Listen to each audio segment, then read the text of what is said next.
5ই August স্বাধীন হয় নাই, আরেকটা বিপ্লব হবে। বুকের তাজা রক্ত ঢেলে দিয়ে হলো রাখাল রাহা আর কুখ্যাত গালেব আর ফরহাদ মজহারকে ইউনূস সরকার আপনি যদি প্রশ্রয় দেন, আপনাকে ক্ষমতা ছেড়ে বাংলাদেশ থেকে চলে যাবে। নাস্তিকরা যখন তখন বেয়াদবি করে, তাদের শাস্তি যদি না হয়, আমরা মনে করি মুসলমান এখনো বাংলাদেশে পরাধীন। বেয়াদবি করে যারা নাস্তিকদের মতে সেটা যদি বাক স্বাধীনতা হয়, তাদের কল্লা কেটে দিবে, এটা আমাদের হাতে স্বাধীনতা। আল্লাহ তার আখিরি নবী আল্লাহর হাবিব মুহাম্মদ সাল্লাল্লাহু আলাইহি ওয়াসাল্লামের আরশচুম্বী সম্মান মর্যাদার বিরুদ্ধে কটূক্তিকারী কুখ্যাত নাস্তিক রাখাল রাহা এবং গালেবের ফাঁসির দাবিতে আজকের এই সমাবেশে যারা উপস্থিত হয়েছেন, আমার পক্ষ থেকে তাদেরকে হৃদয় নিংড়ানো ভালোবাসা এবং অভিনন্দন জ্ঞাপন করছি।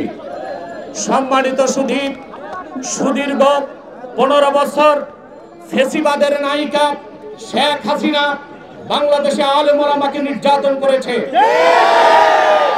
বাক স্বাধীনতার দোহাই দিয়ে যারা ইসলামকে আঘাত করেছে, তাদেরকে আশ্রয় এবং প্রশ্রয় দিয়েছে। ফেসিবাদের বিরুদ্ধে আন্দোলনের সূচনা হয়েছে 2013 সালের 5ই মে আলেম ওলামার রক্ত ঢালার মাধ্যমে। সেই হেফাজতের 13 দফা দাবির অন্যতম দাবি ছিল আল্লাহ তার আখিরি নবী মুহাম্মদ সাল্লাল্লাহু আলাইহি ওয়াসাল্লামের আরশচুম্বী সম্মান মর্যাদার বিরুদ্ধে যারা কটূক্তি করবে, তাদেরকে প্রতিরোধ করতে ব্লাসফেমি আইন করার একটা দাবি ছিল। কিন্তু ভারত এবং ইসরায়েলের দালাল এই দেশের মুসলমানদের রক্তে যার হাত রঞ্জিত হয়েছে, শেখ হাসিনা সেই দাবি মেনে নেয় নাই। আমরা ভেবেছিলাম 2024 সালের 5ই আগস্ট বাংলাদেশ স্বাধীন হয়েছে। স্বাধীন হয়েছে সলিমুল্লাহ খানদের মতো নাস্তিকের জন্য, স্বাধীন হয়েছে তসলিমা নাসরিনের উত্তরসূরিদের জন্য। আমরা স্বাধীনতা পাই নাই। যেই বাংলাদেশে আল্লাহ তার হাবিব মুহাম্মদ সাল্লাল্লাহু আলাইহি ওয়াসাল্লামের আরশচুম্বী সম্মান মর্যাদার বিরুদ্ধে বাক স্বাধীনতার দোহাই দিয়ে নাস্তিকরা যখন তখন বেয়াদবি করে, তাদের শাস্তি যদি না হয়, আমরা মনে করি মুসলমান এখনো বাংলাদেশে পরাধীন। 47-এ আমরা স্বাধীন হই নাই, 71-এ স্বাধীন হই নাই, 5ই আগস্ট স্বাধীন হই নাই, আরেকটা বিপ্লব হবে।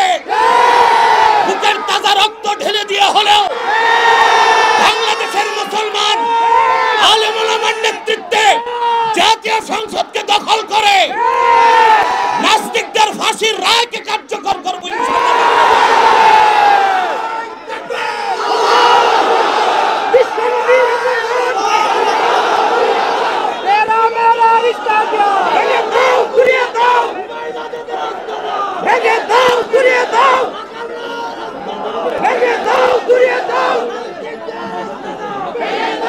সম্মানিত সুদীপ, ডক্টর ইউনূস সাহেবকে বলবো, আলেমুল ইসলামের বিরোধিতার কারণে, নাস্তিক আর ব্লগারদের প্রশ্রয় দেবার কারণে শাহরিয়ার কবির, মুনতাসির মামুন ওইসব নাস্তিকদেরকে প্রশ্রয় দিয়েছিল হাসিনা, ক্ষমতায় থাকতে পারে না। রাখাল রাহা আর কুখ্যাত গালেব আর ফরহাদ মজহারকে ইউনূস সরকার আপনি যদি প্রশ্রয় দেন, আপনাকে ক্ষমতা ছেড়ে বাংলাদেশ থেকে চলে যাবে।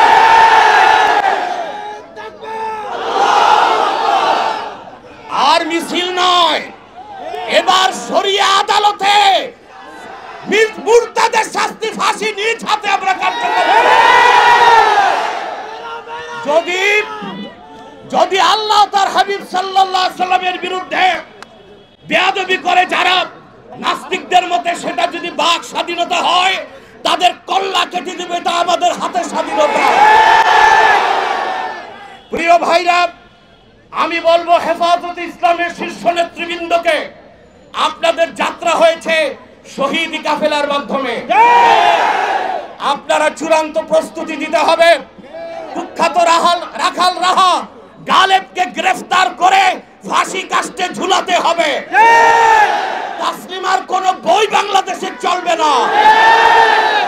কোরআন ও সুন্নাহ বিরোধী আল্লাহ তার আখিরি নবী মুহাম্মদ সাল্লাল্লাহু আলাইহি সাল্লামের আরশচুম্বী সম্মান মর্যাদার বিরুদ্ধে যেই কথা বলবে, বাক স্বাধীনতার দোহাই দিয়ে আমরা আমাদের হাতের স্বাধীনতা চালু করে দিব। তখন আবার চরমপন্থা বলবেন না। 5ই আগস্ট আপনারা দেশ দখল করেছেন গণতান্ত্রিক পদ্ধতিতে না, চরমপন্থায়। মুসলমানও চরমপন্থায় নামতে বাধ্য হবে। আমাদের কলিজায় রক্তের ক্ষরণ হচ্ছে।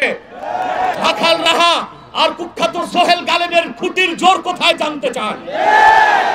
এবার আমি বলছি একটি কথা, সকল মাযহাবের ইমামগণ একমত।